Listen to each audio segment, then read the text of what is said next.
हरे कृष्णा। अब हम 4.36 चौथे अध्याय का 36वां श्लोक पढ़ेंगे।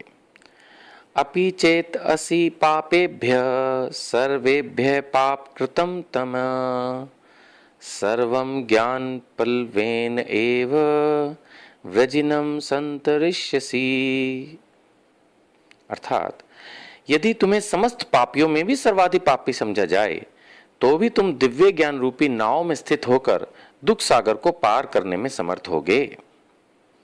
श्रील प्रभुपाद इस श्लोक के तात्पर्य में इस श्लोक को समझाते हुए बता रहे हैं कि कोई कितना भी एक्सपर्ट क्यों ना हो, suppose someone is expert in swimming तो अब वो एक कुशल तैराक है, उसको बहुत अच्छी तैरना आता है, लेकिन अगर उसको भी सागर में डाल दिया जाए तो शायद वो पार होना उसके लिए भी ऑलमोस्ट असंभव है। तो इसी तरह से अगर प्रभुपाद जी समझा रहे हैं, लेकिन अगर कोई उसको सागर में से निकाल ले, suppose there is a ship, और वो रस्सी डाल के या किसी और प्रोसेस से उसको सागर में से निकाल दे तो उसमें पार होना बहुत आसान है। इसी तरह से हम सब इस अज्ञान सागर में, कह लीजिए ये दुख में संसार में, एक भाव सागर जैसे कॉमनली यूज किया जाता है, उसमें डूबे हुए हैं। हम कितने भी एक्सपर्ट क्यों ना हो, हमें इसको पार करना ऑलमोस्ट इम्पॉसिबल है। इसीलिए भगवत गीता बता रही है कि अगर हमें दिव्य ज्ञान रूपी नाव, यानी अगर हमें भगवान की नॉलेज मिल जाए, भगवान कौन है, कैसे प्राप्त किए जाए, क्यों प्राप्त करना जरूरी है, क्यों नहीं यही दुनिया अच्छी है, जो हो रहा है ठीक हो रहा है, जो हो रहा है वो भी ठीक ही होगा,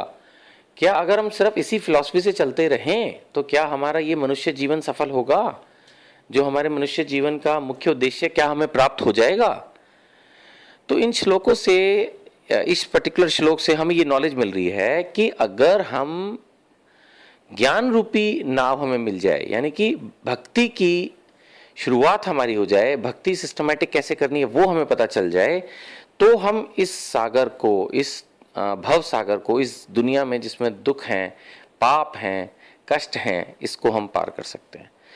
दूसरा, इस श्लोक से हमें यह भी पता चलता है कि अगर किसी ने पाप किए भी हुए हैं तो जब भगवत गीता वो पढ़ता है, भागवतम पढ़ता है, भक्तों का संग करता है, गुरु की शरण में जाता है, भक्ति करने लगता है, तो उसने जितने भी पाप किए हैं वो सब जल जाते हैं। कितने भी पाप किसी व्यक्ति ने किए हों, उसका जो भी फल हो, याद रखिएगा ये बात कि पाप को पुण्य से नहीं भस्म किया जा सकता। अगर एक आदमी ने 10 कर्म खराब किए और 2 अच्छे किए तो ऐसा नहीं कि उसको सिर्फ 8 बुरे कर्मों का फल मिलेगा, उसको 10 के 10 बुरे कर्मों का फल तो झेलना ही पड़ेगा। हाँ, 2 का सुख भी उठाएगा वो, ये रूल है। लेकिन अगर हम भक्ति करते हैं तो हमारे सारे पाप फलों का, जो पाप कर्मों का फल है वो भस्म हो जाता है, क्योंकि नेचुरली जब आदमी भक्ति में आता है तो वो, उसने पहले कितने भी पाप किए हों लेकिन अब पाप करना छोड़ देता है,